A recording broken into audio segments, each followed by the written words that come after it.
ఇక్కడ ఉన్న అక్క చెల్లెలకి, అన్న తమ్ముళ్ళకి, రైతన్నలకి, ప్రజాప్రతినిధులకి అందరికీ మీ అభిమాన నాయకులు నరేందర్ రెడ్డి గారితో పాటు గౌరవ ఎమ్మెల్సీ గారు నవీన్ రెడ్డి గారితో పాటు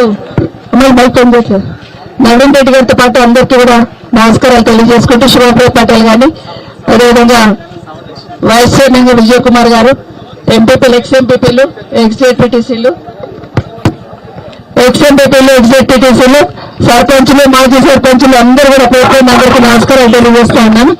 ఈరోజు నేను మాట్లాడుకున్న నరేందర్ రెడ్డి గారు చెప్పారు, బాగా ఇబ్బంది పడుతూ ఉన్నారు రైతులు, ఒక్కసారి మనం వాళ్ళకి సపోర్ట్ గా వెళ్లాల్సిన అవసరం ఉంది, వాళ్ళు చాలా నర్వస్ ఫీల్ అవుతున్నారమ్మా అని చెప్పారు. దాన్ని దృష్టిలో పెట్టుకుని ఉదయమే బయలుదేరినాం. కానీ పరిగి దాటినప్పటి నుండి చూస్తా ఉంటే రోడ్డు మీద అన్ని కూడా రాసులు పోసులే, ఇట్లా వడ్ల రాసులు పోసున్నాయి. ఎక్కడ ఆపినా, ఎవరిని ఆపినా ఒకటే చెప్తా ఉన్నారు, ఒడ్లు కొనట్లేదమ్మా అని. ముఖ్యమంత్రి గారి నియోజకవర్గం కదా ఇప్పటికీ అన్ని కొని ఉంటారు అనుకున్నాను నేను. కానీ నిన్న నరేంద్ర చెప్పిన తర్వాత ఇక్కడ కాదు, రాష్ట్రంలో ఈ రోజు రైతుల పరిస్థితి ఎట్లా ఉందనేది ఈ కొడంగల్ని చూస్తే కూడా అర్థం పడుతున్న సందర్భం చూస్తా ఉన్నాం. ఒక రైతు అయితే ఇప్పుడు వస్తూ ఉంటే, ఒక ఊర్లో రైతు అయితే వర్షం పడి ఒడ్లు మొలకలు వచ్చేసి బూజు వచ్చిన పరిస్థితులలో ఆ రైతు కళ్ళల్లో నీళ్లు పెట్టుకుంటున్నాడు.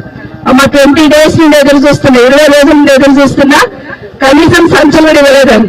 కానీ దగ్గరకు వచ్చినాక ఏం చెప్పారంటే, ఈరోజు కొన్ని సంచులు వచ్చినాయి, దౌలతాబాద్ లో ధర్నా కాబట్టి రైతుల మీద తీసుకొని పోయినమ్మా అని. సంతోషం. ఒక్క కొడంగల్ నియోజకవర్గానికి 27 లక్షల గంజి బ్యాగులు సంచులు అలాట్ చేసినామన్నారు కదా, మరి రైతులకు ఎందుకు కష్టం వస్తుంది? ఈరోజు చూస్తే 20,000, 40,000 బస్తాలు ఇచ్చిందట. కొన్ని బస్తాలన్నా ఫ్రీగా ఇస్తుందంటే లేదు, కేసీఆర్ ఉన్నప్పుడు ఫ్రీగా బస్తాలు ఇస్తుండే. ఇప్పుడు 50 రూపాయల బస్తాకి అంటే 5,000 పెడితే గానీ 100 బస్తాలు ఇస్తలేరట. ఎందుకు రైతులు దానికి పే చేయాలనేది దయచేసి రేవంత్ రెడ్డి గారు ఒకసారి ఆలోచించండి. ముఖ్యమంత్రి గారు ఎన్నికల కన్నా ముందు ఎన్నో హామీలు ఇచ్చినారు, అవి సాధ్యం కాదని తెలిసిన కేసీఆర్ గారిని ఎట్లా బదలాం చేయాలనే ఆలోచనతో, రైతులను ఎట్లా మోసం చేయాలనే ఆలోచనతో ఎన్ని హామీలు ఇచ్చినా మనం అందరం చూస్తున్నాం. ఇదే కాకుండా తూకం చేస్తున్నప్పుడు క్వింటాల్ కి 13 కిలోల ధాన్యం తీస్తుందని చెప్తా ఉన్నారు.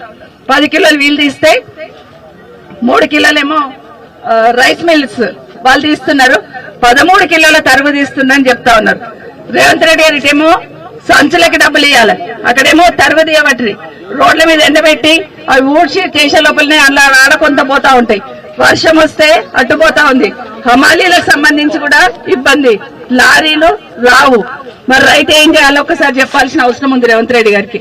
ఎందుకంటే కొడంగల్లోనే ఈ పరిస్థితి ఉంటే రాష్ట్రంలో పరిస్థితి ఏంటి? గతంలో కేసీఆర్ గారు ఇక్కడ ఇప్పుడు ఒక రైతు ఇచ్చాడు నాకు, కొడంగల్లో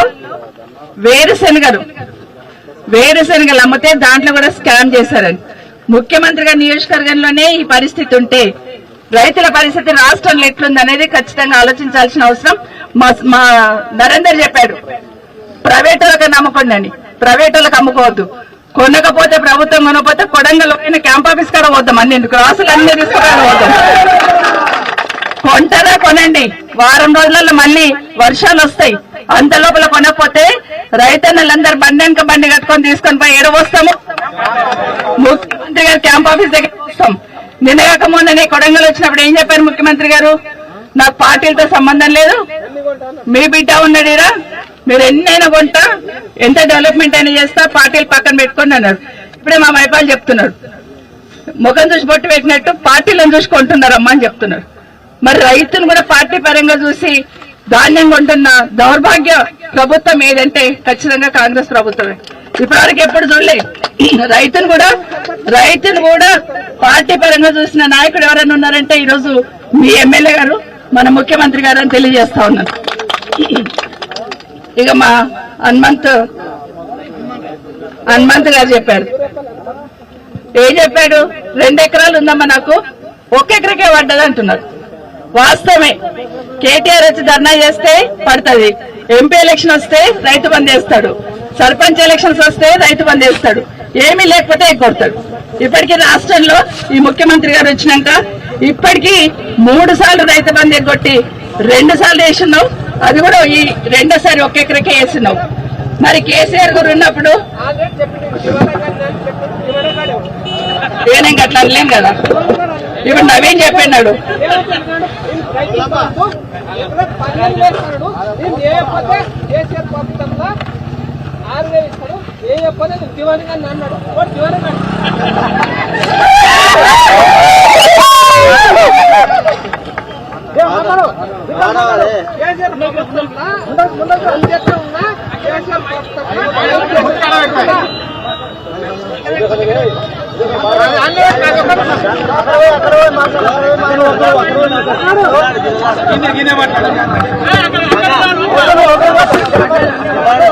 హలో, నా పేరు రాజాబాద్ కుర్మన్ మూల పట్టరు.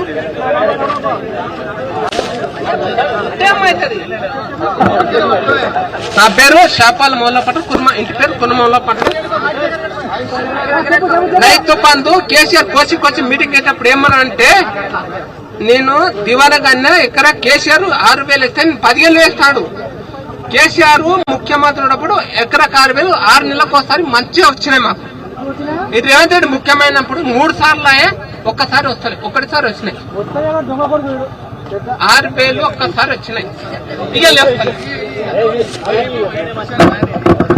అందరు రైతులు చెప్పేది ఇది. ముఖ్యమంత్రి రేవంత్ రెడ్డి అయిన తర్వాత ఓట్లను చూసి రైతు బంధు పడుతుంది. అదే కేసీఆర్ ఉన్నప్పుడు వర్షం చినుకులను చూసి రైతు బంధు వేసేవాడు. అక్కడ చినుకులు పడుతున్నాయంటే ఇక్కడ రైతు అకౌంట్లలో డబ్బులు పడేవి. కానీ రేవంత్ రెడ్డి వచ్చినాక ఏమైంది, ఓట్లు ఉంటేనే ఓట్లు డబ్బులా పడితేనే నేను రైతు బంధు వేస్తాను కాడికి ఈరోజు రేవంత్ రెడ్డి వచ్చినారు. మా సోదరుడు రైతన్న చెప్పింది వాస్తవమే. కేసీఆర్ 10,000 ఇస్తున్నారు కదా, నేను వస్తే 15,000 ఇస్తాను. ఎక్కడ పోయి 15,000? 15,000 కదా. కేసీఆర్ వేసిన 10,000 ఇది కూడా చేతనైతలేదు.